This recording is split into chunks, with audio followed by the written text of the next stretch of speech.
Hello students, জ্ঞানজ্যোতি coaching সেন্টারের পক্ষ থেকে তোমাদের সকলকে জানাই আরো একবার স্বাগত। তো আজকে আমি তোমাদের সঙ্গে একটি গুরুত্বপূর্ণ বিষয় নিয়ে আলোচনা করব, সেটা হচ্ছে কি, দেখো স্ক্রিনে দেওয়া রয়েছে সমস্যা সমাধানমূলক শিখন বাকি প্রবলেম সলভিং মেথড কি। এই বিষয় নিয়ে কিন্তু আজকে তোমাদের সঙ্গে বিস্তারিতভাবে আলোচনা করব। এবং আলোচনা শুরু করার আগে তোমাদের একটি ছোট্ট ইনফরমেশন দিয়ে রাখি। দেখো, তোমরা যারা যারা ওয়েস্ট বেঙ্গল স্টেট ইউনিভার্সিটির অধীনস্থ বিভিন্ন কলেজগুলিতে থার্ড সেমিস্টার মেজর এডুকেশন নিয়ে পড়াশোনা করছো, তোমাদের জন্য কিন্তু মেজর কোর্স ফি এখানে কত রাখা হয়েছে দেখো, তোমরা দেখে নাও। 1299 টাকা কিন্তু রাখা হয়েছে। এবং তোমরা যারা যারা মাইনর স্টুডেন্ট রয়েছে, তোমাদের জন্য কিন্তু কোর্স ফি রাখা হয়েছে 699 টাকা। এর মাধ্যমে কিন্তু তোমরা অনেক রকম সুযোগ সুবিধা পেয়ে যাচ্ছ। কি কি পাচ্ছ দেখো, এখানে হাই কোয়ালিটি নোটস পাচ্ছ, প্রপার গাইডেন্স থাকছে তোমাদের জন্য, রেকর্ডেড ক্লাসেস থাকছে এবং কি থাকছে 100% কমন সাজেশনস তোমাদের সঙ্গে কিন্তু এখানে দেওয়া হবে। তারপরে দেখো, তোমরা এখানে কিন্তু এত রকম সুযোগ সুবিধা পাচ্ছ মাত্র কিন্তু স্বল্প কিছু অর্থের মাধ্যমে। তো তোমরা যারা যারা ভাবছো এই সেমিস্টারে আমাদের সঙ্গে যুক্ত হবে, দেখো এখানে কর্নারে দুটো নাম্বার দেওয়া রয়েছে। এই দুটি নাম্বারের মধ্যে যে কোনো একটি নাম্বারের সঙ্গে যোগাযোগ করে তোমরা কিন্তু আমাদের সঙ্গে যুক্ত হয়ে যেতে পারো। তো চলো দেরি না করে আলোচনার বিষয় ফিরে যাই। দেখো, প্রথমে বলা হয়েছে সমস্যা সমাধানমূলক শিখন কি। প্রথমে কিন্তু সংজ্ঞা দেওয়া রয়েছে। সংজ্ঞায় কি আছে দেখে নি চলো। যে শিক্ষণ প্রক্রিয়ায় শিক্ষার্থী পূর্বার্জিত জ্ঞান অর্থাৎ পূর্বে যা কিছু শিখেছে অভিজ্ঞতার সমন্বয়ে কোনো বাধা বা জটিল পরিস্থিতি অতিক্রম করে লক্ষ্য অর্জন করে তাকে কিন্তু সমস্যা সমাধানমূলক শিক্ষণ বলে।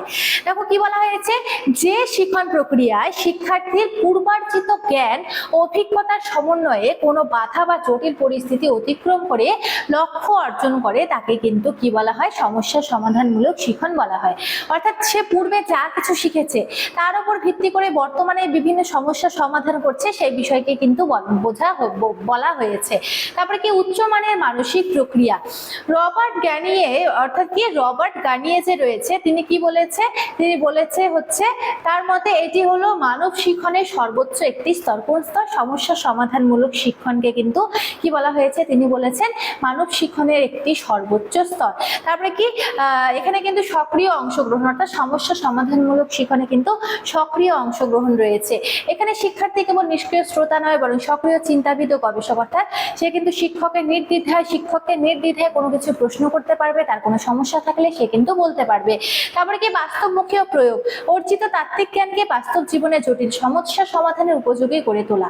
তো সমস্যা সমাধানমূলক শিক্ষণ কিন্তু একটি গুরুত্বপূর্ণ স্টেজ শিক্ষার ক্ষেত্রে। এক্ষেত্রে কিন্তু শিক্ষার্থীরা কিন্তু বারবার কিন্তু একটি বিষয় কিন্তু বুঝতে চায়, ঠিক আছে। তাদের যদি কোনো সমস্যা হয় তারা কিন্তু নিজেরাই সমাধান করতে শেখে। এর ফলে কিন্তু তাদের জ্ঞানের ভান্ডার কিন্তু বৃদ্ধি পায়। তারপর দেখো, শিক্ষণের মূল বৈশিষ্ট্য অর্থাৎ এই যে সমস্যা সমাধানমূলক শিক্ষণ, এর কিছু মূল বৈশিষ্ট্য রয়েছে। কি কি রয়েছে? বৈজ্ঞানিক দৃষ্টিভঙ্গি রয়েছে। সমস্যা বিশ্লেষণের যুক্তি, তথ্য সংগ্রহ ও প্রমাণের উপর ভিত্তি করেই কিন্তু কি হয়, বৈজ্ঞানিক মানসিকতা গড়ে তোলে। তারপরে কি রয়েছে? সৃজনশীল চিন্তা। এক্ষেত্রে আমরা দেখতে পারবো যে প্রথাগত ধারণার বাইরে গিয়ে উদ্ভাবনী উপায়ে সমস্যার নতুন সমাধান খোঁজার উদ্দীপনা যোগায়। তারপরে কি রয়েছে? শিক্ষার্থী কেন্দ্রিক। দেখো, এই সমস্যা সমাধানমূলক শিক্ষণ কিন্তু একটি শিক্ষার্থী কেন্দ্রিক প্রক্রিয়া। শিক্ষার্থী নিজেই নিজের শিক্ষণের চালিকা শক্তি, শিক্ষক কেবল একজন সহায়ক বা পথ প্রদর্শক হিসেবে কিন্তু বিশেষ ভূমিকা পালন করে। তাহলে দেখো, শিক্ষণের মূল বৈশিষ্ট্যগুলি নিয়েও কিন্তু আলোচনা করলাম। তারপরে কি, সমস্যা সমাধানের প্রধান স্তর সমূহ। তাহলে এই যে সমস্যা সমাধানমূলক শিক্ষণ, এর কিন্তু সমস্যা সমাধানের কিছু স্তর রয়েছে। তো প্রধান স্তর সমূহ নিয়ে কিন্তু এখন তোমাদের সঙ্গে আলোচনা করব। প্রথমে রয়েছে সমস্যা চিহ্নিতকরণ অর্থাৎ সমস্যাকে চিহ্নিত করা। দ্বিতীয় কি রয়েছে? তথ্য সংগ্রহণ। সমস্যার সাথে সম্পর্কিত প্রয়োজনীয় উপাত্ত বা হচ্ছে কি বিভিন্ন তথ্য এবং বিভিন্ন বিষয় কিন্তু অনুসন্ধান করতে হবে। তারপর কি, প্রকল্প গঠন করতে হবে। সম্ভাব্য সমাধান সম্পর্কে একাধিক ধারণা বা অনুমান তৈরি করতে হবে। তারপর কি, যাচাই ও সিদ্ধান্ত। যেমন কি রয়েছে এখানে, পরীক্ষণ ও প্রয়োগের মাধ্যমে সঠিক সমাধান নির্বাচন করতে হবে। তাহলে দেখো, স্তর সমূহের প্রথমে কি করতে হবে, সমস্যাটাকে চিহ্নিত করতে হবে, সেই সমস্যার কিন্তু বিভিন্ন তথ্য সংগ্রহ করতে হবে এবং কি প্রকল্প গঠন করতে হবে। তারপরে কিন্তু যাচাই করতে হবে এবং সিদ্ধান্ত গ্রহণ করতে হবে। এক্ষেত্রে কিন্তু অনেকগুলি স্টেপ রয়েছে, সেই সমস্ত কিন্তু তোমাদের সঙ্গে আলোচনা করব। তারপরে রয়েছে সমস্যা সমাধানমূলক শিখনের কিন্তু স্থায়িত্ব কার্যকারিতা সম্পর্কে দেওয়া রয়েছে, কেন এটি অত্যন্ত কার্যকরী। তাহলে এই যে সমস্যা সমাধানমূলক শিখন যে স্টেজ রয়েছে শিক্ষাক্ষেত্রে, এটি কিন্তু খুব গুরুত্বপূর্ণ এবং কেন এটি এত কার্যকরী এবং গুরুত্বপূর্ণ চলো দেখে নিই। গবেষণায় দেখা গেছে মুখস্থ বিদ্যার তুলনায় সমস্যা সমাধানের মাধ্যমে অর্জিত জ্ঞান শিক্ষার্থী দীর্ঘকাল মনে রাখতে পারে। এটি সরাসরি মস্তিষ্কের উচ্চতর নিউরোনাল নেটওয়ার্ক সক্রিয় করে এবং সমস্যার মোকাবিলা করে এবং আত্মবিশ্বাস বহুলাংশে কিন্তু বৃদ্ধি করে। এই কারণে কিন্তু কি এই যে সমস্যা সমাধানমূলক শিখনের কিন্তু অত্যন্ত গুরুত্ব রয়েছে শিক্ষার ক্ষেত্রে। তারপরে কি মনস্তাত্ত্বিক দৃষ্টিভঙ্গি থেকে যদি আমি এই সমস্যা সমাধানমূলক শিখনের কথা জানতে চাই, তাহলে প্রথমে কি রয়েছে থর্নডাইকের প্রচেষ্টা ও ভুলের তত্ত্ব অনুযায়ী এডওয়ার্ড থর্নডাইক এর মতে প্রাণী বারবার চেষ্টা ও ভুল সংশোধনের মাধ্যমে সঠিক প্রতিক্রিয়া খুঁজে পায় এবং কি করে সমস্যা সমাধান শেখে।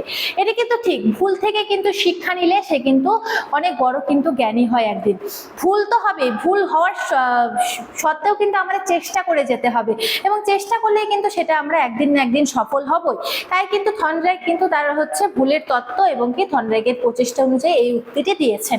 তারপরে কি গেস্টালবাদীদের অন্তর্দৃষ্টিমূলক শিখনে তারা কি বলেছেন, তারা বলেছেন কোহলার ও কফকার মতে সমস্যা সমাধান কেবল ভুল সংশোধনের মাধ্যম নয়, বরং কি পরিস্থিতির সামগ্রিক অনুধাবন বা কি অন্তর্দৃষ্টির মাধ্যমে কিন্তু আকস্মিকভাবে এই বিষয়টি ঘটে থাকে। তাহলে কি সমস্যা যদি আসে সেই সমস্যাকে সমাধান করতে কিন্তু শিক্ষার্থীরা পারে, এক্ষেত্রে কিন্তু তাদের জ্ঞানের ভান্ডার কিন্তু আরো পরিপূর্ণ হয়, তারা কিন্তু অনেক কিছু শিখতে পারে।